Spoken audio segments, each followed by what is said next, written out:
어떤 무신론자가 강의를 마치고는 질문이 있느냐고 청년들에게 묻자 한 남자가 단상으로 올라와 오렌지 한 개를 꺼내어서 껍질을 벗기기 시작했습니다. 그리고는 무신론주의 강사에게 질문을 던졌습니다. 이 오렌지가 신 것이겠습니까? 단 것이겠습니까? 그렇게 질문을 던졌습니다. 그러자 무신론자가 어이없다는 듯이 아니 내가 먹어보지도 않고 그것이 신지 단지 내가 어떻게 알겠어? 다시 반문을 했다는 겁니다. 맞는 말이죠. 그렇지 않습니까? 여러분 아무리 맛있는 과일도 정말 맹탕인 과일이 있어요. 아주 단 것 같은 과일도 평소에는 단 과일이 어떨 때는 굉장히 또 신 것이 있을 때가 있어요. 근데 또 어떤 과일은 평소에 씨였는데 또 그러면 굉장히 또 달 때가 있다고요. 그래서 감을 못 잡을 때가 있어요. 특히 오렌지가 더 그렇기도 하죠. 그때 그 남자는 그런 말을 했답니다. 그럼 당신은 예수님을 맛보지도 않고 뭘 안다고 그렇게 주장한단 말이요? 라고 그렇게 날카롭게 지적을 했다는 것입니다. 많은 사람들은 잘 알지도 모르면서 함부로 평가하고 판단하고 비판하는 것을 보게 됩니다. 물론 모든 사람들이 다 체험하고 경험하고 이야기하기에는 우리가 한계가 있습니다. 그럼에도 불구하고 너무 쉽게 판단하고 비판하는 것은 우리에게 바르지 못합니다. 그래서 성경은 함부로 비판하지 말라는 겁니다. 판단하지 말라는 거죠. 근거가 있다면 그나마 조금 괜찮을지 모르지만 근거가 없는 경우는 더더욱 큰 문제가 발생하죠. 특별히 근거가 있다 할지라도 그리고 그 사람이 명백히 잘못했다 할지라도 동네방네 소문내가지고 그 사람을 매장시키는 것은 절대 바르지 않다라고 성경은 말합니다. 그래서 아무리 잘못한 사람이라도 그 사람을 개인적으로 찾아가서 권면을 하라고 말하죠. 그래도 말을 안 들으면 또 두세 증인과 함께 찾아가라는 거죠. 그래도 안 되면 그때는 이제 어떻게 할 수 없죠. 공표를 해서 그 부분에 대해서 바로 잡아야 되겠죠. 왜? 개인적으로 찾아가도 안 되고 또 두세 사람의 증인과 함께 찾아가도 안 되는 사람은 가만 놔두면 또 다른 피해자가 발생하잖아요. 이렇듯 성경은 아무리 상대가 잘못했다 할지라도 무조건 그냥 공개시켜서 사회적으로 매장을 시키는 거 이게 중요한 게 아니라는 거죠.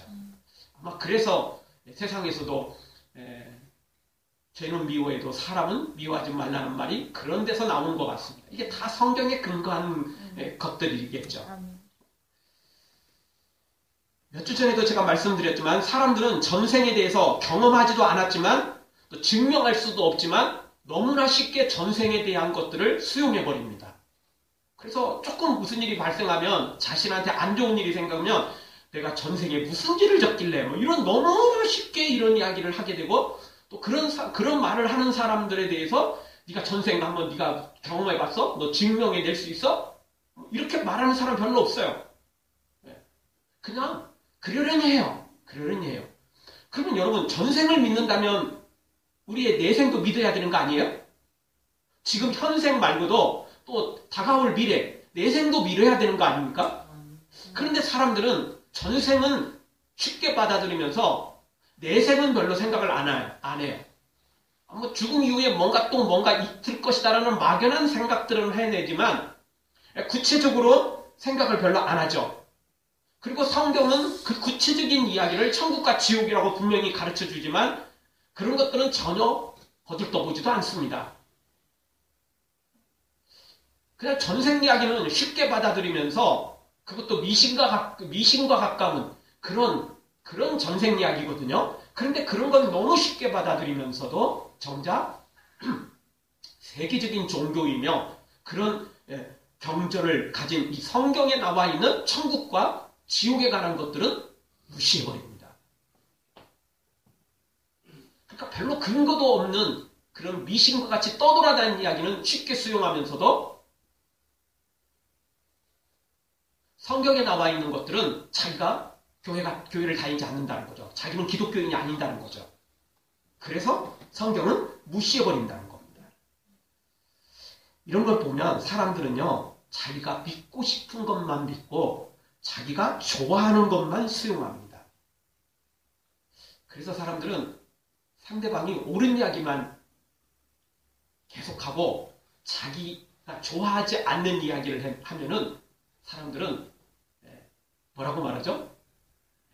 소위 그래 네 똥 굽다. 보통 이렇게 말을 해버립니다. 그 이야기는 뭐죠? 너 잘났다. 너 똑똑하다. 그러니까 비난하기는 어려워요. 사실. 네 잘못됐다. 이렇게 말하기는 어려워요. 왜냐하면 앞뒤 구절이 너무 잘 맞거든요. 근데 자기 뜻하고는 안 맞는다는 이야기죠. 나는 그거는 널 동조해 줄 수는 없다. 네 말이 틀리진 않는데 그래도 나는 동조하지 못하겠다. 이제 그런 의미로 그런 이야기를 하는 거죠. 사람들은요. 자기가 믿고 싶은 것만 믿고 자기가 좋아하는 것만 걸러듣고 자기가 수용할 것만 수용하는 것입니다. 그렇지 않은 것들은 한 귀로 듣고 한 귀로 흘러버리고 그렇지 않은 것들은 그냥 애써 무시를 하는 거죠. 그게 설사 옳은 것이라 할지라도 말입니다. 근데 그게 설사 틀린다 할지라도 뜬 소문이라 할지라도 근거가 없는 말이라도 자기가 듣고 싶은 말은 그래 하면서 그걸 수용하게 되죠. 그래서 요즘 인터넷에 보면 이 거짓 뉴스들이 너무 많아요. 가짜들이 너무 많아요. 그냥 누군가 그냥 뜬 소문으로 그냥 던져놓은 이야기를 그걸 진짜인 것처럼 막 날리는 거예요. 사람들이. 그래서 그게 가짜 뉴스가 너무 판을 치고 있어요. 진짜인지 가짜인지를 모르게 만들어버렸죠. 근데 여러분 나는 그냥 인터넷에 나와서 그랬어요. 나 유명한 사람이 그 이야기를 해서 그랬어요. 나 전문가가 그 이야기를 해서 그랬어요. 그리고 무조건 받아들이고 믿고 그냥 따라가는 게 그렇게 해서 잘못된 것은 나는 책임이 없는 겁니까? 그렇지는 않습니다. 물론 잘못된 걸 알고 따라가고 믿고 행하는 것과 모르고 하는 것은 조금 차이는 있겠죠. 그래도 책임은 져야 됩니다. 나 그냥 가짜 뉴스인지 몰랐거든요. 그래도 잘못한 건 잘못한 겁니다. 왜냐하면 사람은 생각하는 머리를 하나님 주셨어요. 그래서 생각해야죠. 확인해야죠. 그냥 누가 이야기했다고 그냥 덥석 물어버립니까? 아니죠. 확인을 해야죠. 진짜인지 가짜인지. 그럼 확인이 안 되면 최소한 난 잘 모르겠는데 그런 이야기도 있더라. 최소한 이런 수준은 해야죠.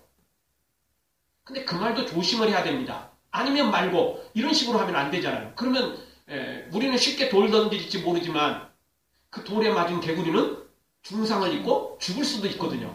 나는 쉽게 던진 이야기, 어떤 사람은 큰 상처를 또는 사회적인 매장을 당할 수도 있거든요. 조심해야 되는 거죠. 그래서 성경은 비판하지 말라는 겁니다. 함부로 판단하지 말라는 거죠. 사랑하는 성도 여러분, 우리 사람은 불완전한 존재임을 인정하고 함부로 사람을 판단하지 말고 우리가 하나님 주신 지혜를 가지고 선악을 분별할 줄 알며 옳고 그름을 분별하면서 살아가는 하나님의 사람들 되어지기를 주의 이름으로 축원합니다. 오늘 성경도 자기 주장, 자기 의견에 동조하지 않는다고 함부로 비판하고 정죄하는 모습이 보여주고 있습니다. 물론 자기 주장하는 것이 100% 옳다면 이런 것도 조금 이해는 됩니다. 그런데 그런 증명도 없으면서 자기 합리화를 시키며 함부로 정죄하는 거 매우 위험하죠. 오늘 말씀 통해서 우리가 생각해보는 말씀은 첫 번째 주시는 말씀은 자기 주장을 따르지 않는다고 정죄하는 것이 곧 죄라는 것입니다. 욥의 친구들은 욥이 자신들의 의견과 또 주장에 동조하지 않는다고 욥을 정죄하고 비판하는 것을 보게 됩니다. 물론 사람은 누구든지 자기 주장을 펴는데 자기 주장에 동조해주는 사람은 더 이뻐 보이고 자기 주장에 반대하는 사람은 왠지 미워 보입니다. 그렇지 않나요? 아니 내가 지금 막 그 부분에서 열변을 토하고 있는데 나를 손가락질하고 우하고 막 반대를 하면 솔직히 기분 안 좋습니다. 미워 보이죠? 가서 한 대 때리고 싶죠? 그게 사람 마음입니다. 근데 내가 하는 이야기에 대해서 막 박수를 쳐주고 얼쏘 막 하고 이렇게 막 응원을 해준다면 처음 보는 사람이라도 너무 이뻐 보이죠? 가서 업어주고 싶고 식사 한 끼라도 대접하고 싶을 정도로 이뻐 보이는 게 사실인 것입니다. 사람은 누구든지 그럴 수밖에 없는 것입니다. 나를 좋아하는데 나를 응원해 주는데 기분 나쁘고 미워할 일은 없죠. 나를 욕하고 나를 비난한 사람이 미운 거지 나를 좋아하는데 나를 응원해 주는데 왜 미워 보이겠습니까? 다 이뻐 보일 수밖에 없는 거죠. 그렇다고 사람은 보이는 것만 가지고 무조건 나를 칭찬해 주니까 이뻐하고 나를 조금 비판하니까 나한테 좀 충고의 말을 해주니까 미워한다면 그건 너무 단세포적인 생각인 것입니다. 이런 사람들은 아부하는 사람들한테 딱 속기 쉽습니다. 그리고 나를 위해서 바른 말 해주는 사람들한테 그런 사람을 미워하고 그런 사람들을 멀리하게 됩니다. 그러면 결국 거짓말하고 과장하고 아부하고 아주 나를 이용해 먹으려는 사람들만 내 주위에 들끓게 되고 진짜 나를 사랑하고 진짜 나를 아껴주는 사람들은 나를 멀리 떠나게 됩니다. 그래서 우리가 좀 지혜롭게 살아야 되는 거죠. 아무리 듣기 싫은 말이라도 나를 위해서 한 말인지 아니면 아무리 좋은 말이라도 나를 이용해 먹으려고 하는 말인지 나름 분별력을 가지고 살 줄 알아야 돼요. 그렇지 않게 되면 나쁜 놈들만 내 주위에 득실득실하고 진짜 좋은 사람들은 내 주위를 다 떠나게 되는 거죠. 따라서 오늘 우리는 그런 지혜를 가져야 되는데 오늘 성경에 보니까 욥의 친구들이 바로 자신들한테 조금 동조를 해주면 무조건 좋아하고 박수 쳐주고 야 너는 정말 착한 사람이고 선한 사람이고 하나님의 사람이고 이렇게 칭찬을 해주지만 자신들의 동조하지 않으면 너는 이단이고 너는 하나님을 제대로 섬기지 않는 사람이고 너는 아주 나쁜 놈이고 뭐 이렇게 돼버린 거죠. 자신이 선인 거예요. 자신들이 의인 거죠. 자신들이 옳은 거예요. 그리고 자신들을 지지하지 않으면 다 나쁜 놈이 돼버리는 거죠. 이게 참 이렇게 이분법적인 사고를 갖고 사는 사람 자기 편만 옳고 남의 편은 다 나쁜 놈이고 틀린 사람 이렇게 살아가는 사람들은 정말 어떻게 해볼 수 없을 정도입니다. 여러분 서로 논란이 벌어졌을 때는 그 논란만 가지고 이야기를 해야 돼요. 그런데 말이 안 통하니까 말이 잘 안 되니까 무조건 그냥 찍어 눌러버린다는 거죠. 지금 욥과 욥의 친구들이 서로 계속 논란을 벌이고 있어요. 논쟁을 하고 있습니다. 서로 의견을 계속 교환하고 있어요. 이게 어떤 것이 의고 어떤 것이 옳은 것인지 어떤 것이 나쁜 것인지 어떤 것이 죄인지 말입니다. 서로 의견을 막 이야기를 하고 있어요. 그러면 서로 그 의견을 가지고 계속해서 이야기를 해나가야 되는데 욥이 방어를 너무 잘하는 거예요. 세 명의 친구들과 욥하고 3대1로 붙었는데도 불구하고 나중에는 이제 4대1로 붙죠. 한 명의 친구가 조금 조용히 있다가 나중에 함께 이제 동참을 하게 돼요. 근데 이렇게 4대1, 3대1, 4대1로 붙는데도 불구하고 욥이 너무나 방어를 잘하니까 이 세 명의 친구들이 갑자기 확 돌아버렸어요. 왜? 숫자로도 안 되고 이게 분명히 이길 것 같은데 안 되니까 말로는 안 될 것 같으니까 이게 지금 말쟁이는 아니거든요. 나름 이제 근거를 가지고 이제 논쟁을 하게 되는데 말이 안 되니까 그냥 무조건 우기는 거예요. 그것이 오늘 성경에 있는 내용인 거죠. 그래서 결론부터 내려버리는 겁니다. 너는 나쁜 놈이고 너는 죄인이고 너는 틀렸다 라고 이렇게 이야기를 해버리는 거죠. 그래서 2절 3절에 보면 욥이 헛된 지식을 가지고 소용없는 무익한 이야기만 늘어놓고 있다고 비난합니다. 4절에 가보면 욥이 하나님을 경외하지 않고 두려워하지 않는다라고 또 정죄합니다. 5절에도 욥이 간사한 말만 늘어놓고 있다고 인신공격까지 하게 됩니다. 여러분 상대방이 그래 너 틀린 거야. 네 말은 틀린 거야. 내가 옳은 거야. 이야기는 할 수 있죠. 서로 논쟁하다 보면. 그렇지 않겠습니까? 그런데 오늘 성경 5절에 가보면 내 죄악이 내 입을 가르치나니 내가 간사한 자의 혀를 택하였구나. 그래서 욥을 이렇게 인신공격하게 돼요. 그럼 욥이 간사한 이야기를 했다면 간사한 혀를 가지고 있다면 그 간사한 것에 대한 정확한 증거를 제시해잖아요. 네가 이러니까 간사한 거 아니냐. 근데 그 이야기는 없어요. 왜냐면 사실 욥이 그런 걸 증명하기는 어렵거든요. 불가능하거든요. 욥이 그렇게 하지 않았으니까. 근데 지금 자기 말이 안 통하니까 무조건 욥을 막 윽박 지르는 거죠. 너는 틀렸고 너는 간사한 놈이고 그러니까 그렇게 말로만 지금 막 다 해대고 이렇게 되는 거죠. 자기들은 옳고 욥은 간사하고 틀렸다라고 말하는 거죠. 6절에도 보면 욥을 죄인이라고 정해놓고 욥의 주장이 죄인임을 말하고 있다고 비난합니다. 욥이 죄인인 것은 우리가 말할 것도 없고 네 스스로 네가 죄인인 것을 이야기하고 있다라고 그냥 무조건 이야기를 하는 것입니다.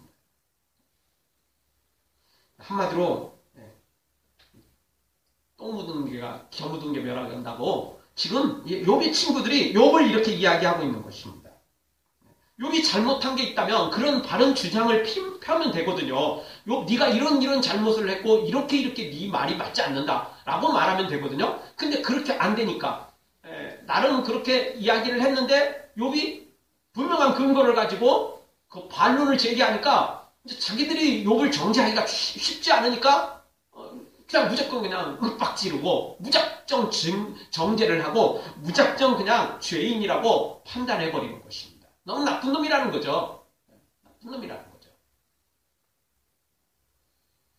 우리나라 정치도 그렇습니다. 보면은 이 극보수와 이 극좌파가 만나서 서로 이야기하다 보면 안 되면 뭐죠? 너는 그냥 꼴통 보수고, 너는 완전 빨갱이고 서로 이렇게 해서 이야기해내버립니다. 그렇죠? 말하다가 서로 말이 안 통하면 서로 이게 논리가 제대로 안 맞으면 한마디로 너는 꼴통 보수, 너는 빨갱이 뭐 이런 식이에요 그냥. 그리고 그냥 끝내버리는 거예요. 왜? 근거가 있고 이야기를 하고 정확히 이야기를 했는데 안 되니까 그냥 안 되니까 무조건 그냥 원론적으로 다시 돌아가 버리는 거죠. 그러니까 네 말은 처음부터 보수 꼴통이니까 들을 것도 없고 네 말은 진짜 다 틀렸다는 거죠. 너는 빨갱이니까 네가 한 말은 다 틀렸다라는 것입니다. 이런 식으로 이야기를 하는 것과 똑같습니다. 오늘. 근데 욥은 그렇게 말을 하진 않거든요. 욥은 자신의 그 의혹을 정확히 이야기를 하고 그렇게 이야기를 하지 욥이 친구들한테 너네들이 간사한 혀를 가졌고 너네들은 죄인이고 너네들은 나쁜 놈이고 이렇게 말하지는 않습니다.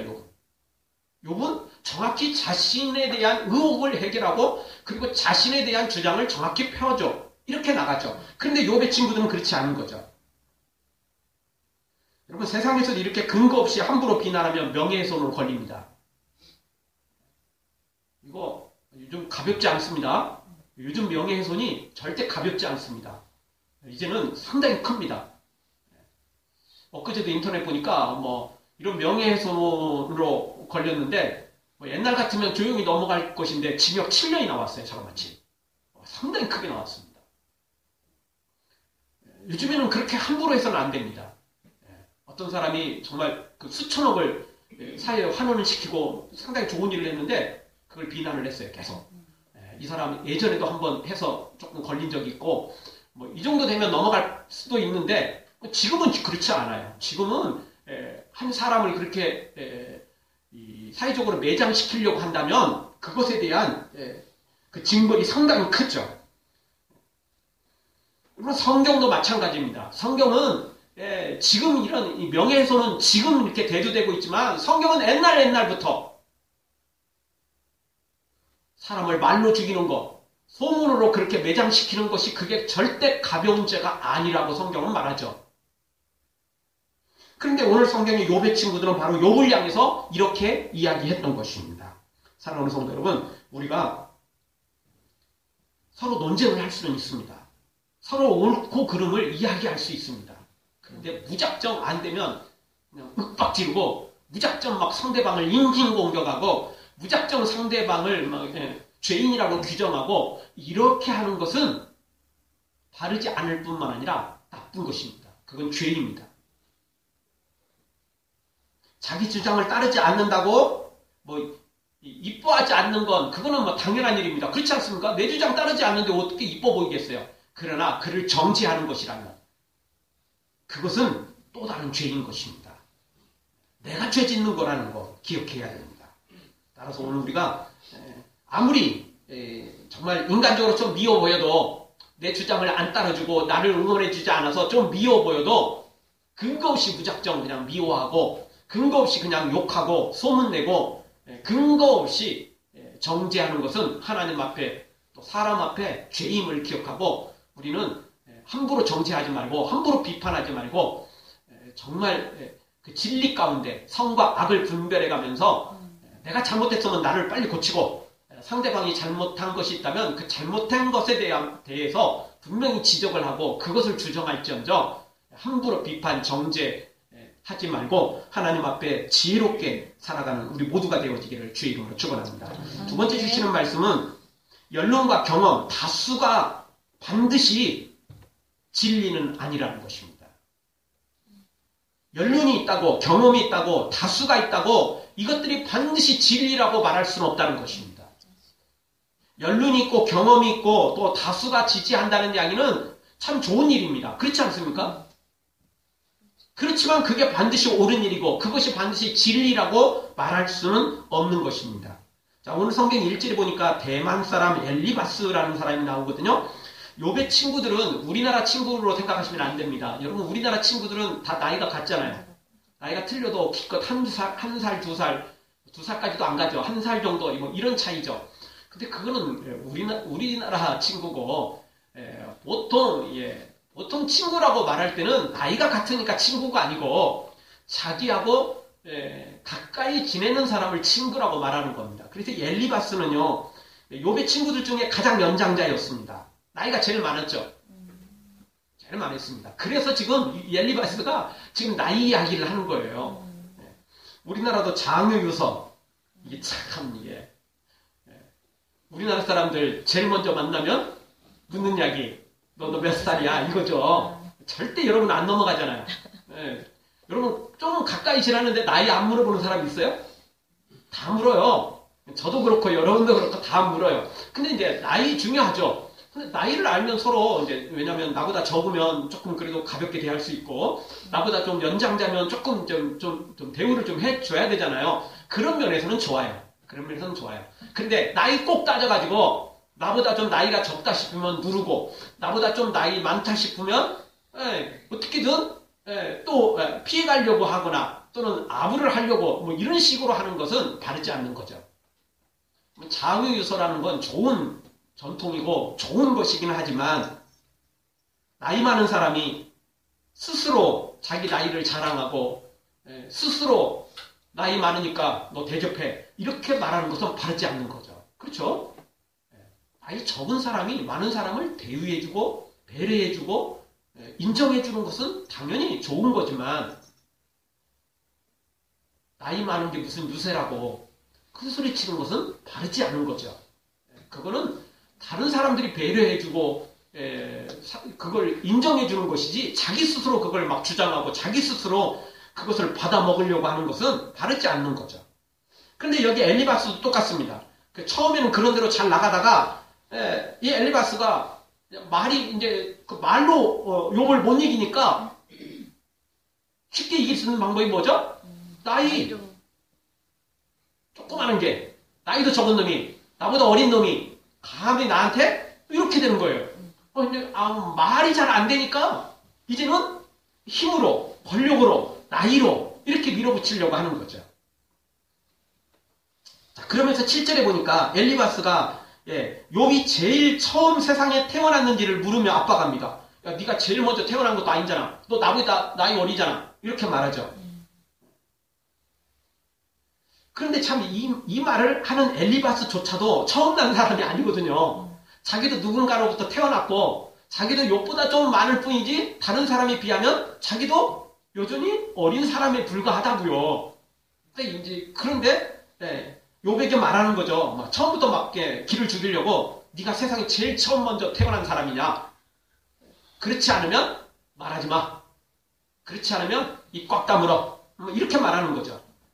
여러분 맨 처음 태어난 아담조차도 선악과를 따먹고 죄를 범하였으니 제일 먼저 태어났다고 자랑할 것도 못되고 제일 먼저 태어났다고 무슨 대단한 존재라고 말하기도 어려운 것입니다. 또 8절에 보면 욥이 하나님의 회의에 참여했느냐고 물으면서 하나님의 회의에 참여하지 않았으면 입 다물라라고 윽박지르는 걸 보게 됩니다. 근데 이거는 자기도 해당되잖아요. 그럼 엘리바스는 하나님의 회의에 참여했을까요? 아니요. 본인도 참여하지 않았어요. 참 이게 무슨 이야기죠. 자기한테는 해당 안 되고 남한테만 해당되는 거예요. 그러니까 내가 하면 로맨스가 되는 거고 상대방이 하면 불륜이 되는 거죠. 욥이 하는 이야기들은 다 지금 틀린 이야기고 하나님의 회의도 참석 안 했고 욥이 제일 먼저 세상에서 제일 먼저 태어난 사람도 아니고 그러니까 너 말할 자격 없어 라고 말하는 거예요. 근데 자기도 역시 여기에 해당되는 거거든요. 그런데 자기는 쏙 빼놓는 거죠. 9절에도 말합니다. 욥이 알고 있는 거 자기들도 다 알고 욥이 깨닫는 거 자기들도 다 깨달았다는 겁니다. 아니 우리가 깨닫는 거 우리가 아는 거 네가 모르고 네가 알고 깨닫는 건 우리는 다 알고 있다. 이렇게 지금 윽박지르는 걸 보게 됩니다. 한마디로 엘리바스는 욥보다 나이가 많으니까 더 뛰어나고 너보다 더 많이 알고 너보다 더 경험도 많고 그래서 한마디로 너하고는 내가 비교될 수가 없다 이렇게 말하는 거죠. 한마디로 진짜 국민을 대돼지로 알고 개돼지로 알고 자신들을 위해서 있는 존재로 지금 알고 있는 거죠. 이렇게 지금 평가하고 있습니다. 10절을 보십시오. 우리 10절을 한 몫을 한번 읽어보겠습니다. 우리 중에는 머리가 세기도 하고 연로하기도 하여 내 부친보다 나이가 많은 자가 있느니라. 머리가 세기도 하고 연로하기도 하여 사실 부친보다 나이가 많은 자는 없어요. 근데 이게 이제 과장법이에요. 거짓말이라고 말하기는 좀 그렇고 과장법이에요. 너하고는 비교가 안 될 만큼 우리가 나이가 많고 연로하고 경험도 많고 지금 이야기를 하고 있는 겁니다. 그러니까 나이 어린 놈은 입 딱 다물고 조용히 있어. 이렇게 말하는 거죠. 지금 한마디로 너는 입 딱 다물고 찌그러 있으라는 거죠. 근데 참 이게 기가 막힌 일입니다. 왜냐? 성경은 나이로 해결될 문제는 아닙니다. 진리 문제는 나이로 해결되는 게 아닌 것입니다. 아무리 나이가 많다고 해도 진리 안에 있지 않는다면 옳지 않는다면 그건 소용없는 것입니다. 그건 부모라고 해도 마찬가지입니다. 부모라고 무조건 자녀를 무조건 윽박질러야 됩니까? 그럴 수는 없는 거죠. 대체적으로 부모가 옳은 것은 사실입니다. 그러나 부모도 틀리다면 어떻게 할 말이 없는 것입니다. 부모조차도 그럴진데 하물며 이 엘리바스와 이 욥의 관계는 부모-자식 관계도 아닌데 이렇게 말하는 건 바르지 않는 거죠. 부모-자식 관계라 할지라도 이런 말을 할 수 없는 건데 또 그런 말을 한다 할지라도 자신이 옳은 것이 아닌데 엘리바스는 지금 무조건 이렇게 우기는 것을 보게 됩니다. 한마디로 엘리바스와 자신과 친구들만이 하나님의 대변인이며 하나님께 위임을 받은 사람이라고 말하는 거죠. 한마디로 아집에 빠져 있는 겁니다. 자기들만 옳고 욥은 틀리다는 거죠. 이런 독선에 빠지고 아집에 빠진 사람들이 바로 예수님 시대의 종교 지도자들이었습니다.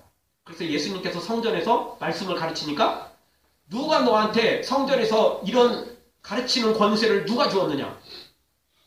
하나님이 우리에게 주신 권세인데 우리만이 그런 특권을 가졌는데 네가 왜 우리 허락도 안 받고 왜 성전에서 말씀을 가르치냐? 이렇게 지금 욥의 종교 지도자들이 예수님을 비난하는 것을 보게 되거든요. 자기들이 하면 그냥 아름답고 좋은 거예요. 마땅한 거예요. 근데 예수님이 하면 처음부터 틀린 거예요. 나쁜 거예요. 자기들이 말하는 건 좋은 거고 욥이 하면 틀린 것이 되는 거죠. 이게 바르지 않는 것입니다. 여러분 두 저울을 가지면 안 됩니다. 잣대가 틀리면 안 됩니다. 교회 안에서도 이런 일이 종종 벌어집니다. 안 되니까 직분, 안 되니까 나이, 안 되니까 힘, 이런 것들로 윽박지르는 겁니다. 그래서 그걸 수용하지 않으면 이단이고 그걸 수용하지 않으면 너는 아주 나쁜 놈이 되는 거죠. 이렇게 하는 것이야말로 그것이 하나님 앞에 죄라는 걸 알아야 돼요.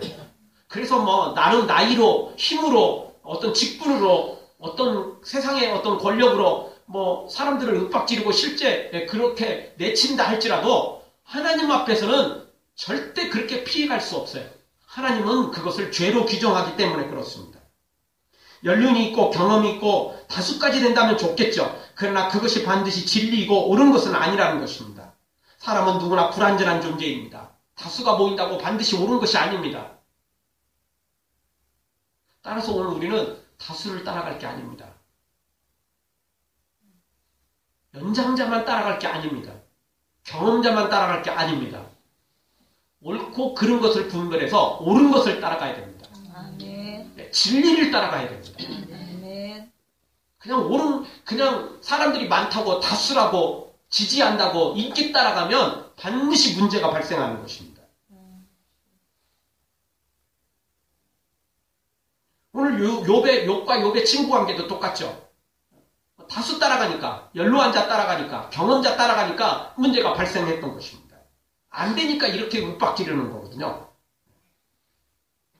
우리는 불완전한 존재임을 기억하고 예수님을 대신하려는 어리석고 교만한 이런 사람들을 우리는 단호히 배격해야 됩니다. 그들이 아무리 다수가 된다 할지라도, 그들이 아무리 연장자이고 또 그들이 아무리 경험자이라 할지라도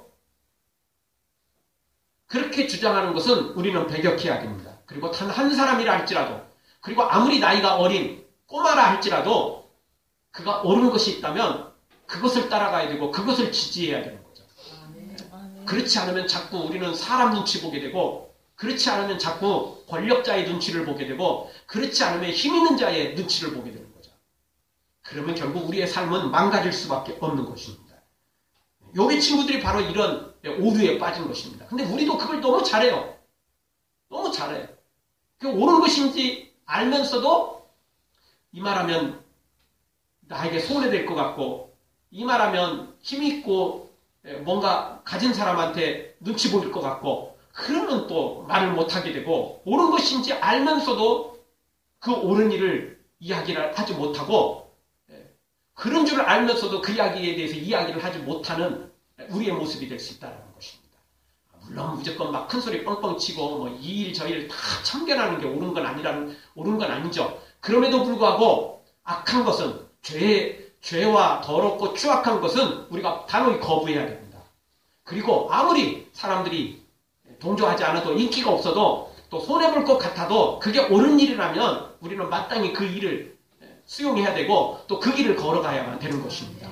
그럴 때 우리가 믿음으로 바른 길을 또 갈 수 있습니다. 여러분, 그게 전혀 뭐 신앙과 관계돼 없는 이야기가 아닙니다. 그렇게 살아가는 사람들은, 눈치 보며 살아가는 사람들은 당연히 보이지 않는 하나님을 제대로 믿을 수가 없어요. 뻔히 보이는 것도 제대로 안 믿는데, 제대로 안 따라가는데, 이득만 보고 자신한테 유익되는 것만 따라가는데, 어떻게 보이지 않는 하나님, 보이지 않는 천국, 그걸 제대로 믿고 따라갈 수 있겠어요? 불가능한 일인 것입니다. 우리 모두 다 오늘 하루 또 남은 생애 동안 인기 따라가지 말고, 다수 따라가지 말고, 옳은지 그른지를 분별하고, 그래서 그른 것은 버리고 오직 옳은 것을 따라가며, 그리고 나 자신이 무엇보다도 악한 거, 그른 거, 이런 것들은 버리고 온전히 옳은 것을 주장하고 또 옳은 것을 또 전파하고 옳은 것을 따라가는 하나님의 사람들로 세워지기를 주의 이름으로 축원합니다. 아멘. 기도하겠습니다. 우리 통성으로 잠깐 기도하며 나갈 때